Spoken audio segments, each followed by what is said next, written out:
అసలు అఖండ మూవీ దెబ్బగా ఫీజులు ఎగిరిపోతే ఇప్పుడు అఖండ 2కి ఫీజులు కాదు ట్రాన్స్ఫారం కూడా గల్లంతయ్యేలా ఉంది. ఇంకోటి ఏంటంటే అక్కడ మనకు మానస సరోవరం శివుడి పర్వతం కూడా కనపడుతుంది బాబాయ్. అంటే అక్కడికి వచ్చి ధర్మాన్ని ఇది చేసి రాక్షసులు వచ్చి యుద్ధం మొదలు పెడతారేమో అనిపిస్తుంది బాబాయ్. ఇంకోటి ఏంటంటే విలన్ ని హైడ్ చేశారు. ఆ విలన్ మీకు ఎవరు అనిపిస్తుంది?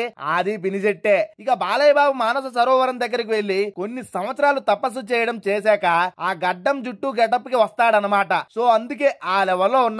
ఇక అక్కడికి వచ్చాక శివుడికి సంబంధించి ఏదైనా కదిలిస్తే రాక్షసుల్ని మన అఖండ ఊరుకుంటాడా?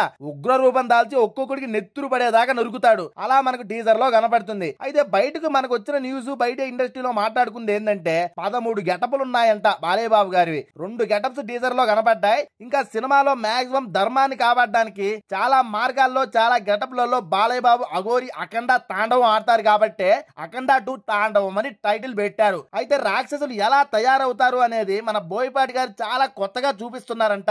గెటప్స్ వేరే లెవెల్లో విఎఫ్ఎక్స్ చూపిస్తున్నారంట. మరి టీజర్ లో అయితే బాలయ్య బాబు ఉగ్ర రూపం వేరే లెవెల్లో కనపడుతుంది. గూసు బంప్స్ కాదు గూసు పింపుల్స్ వచ్చేలా ఉన్నాయి. అసలు రౌండ్ త్రిశూలం షాట్ అయితే పిచ్చి పీక్స్ కు తీసుకెళ్లింది. మామూలుగా లేదు బాబాయ్. అసలు ఇక స్టార్టింగ్ వార్నింగ్ అయినా టీజర్ లో లాస్ట్ లో వచ్చి దూకే షాట్ అయినా బల్లే ఉంది.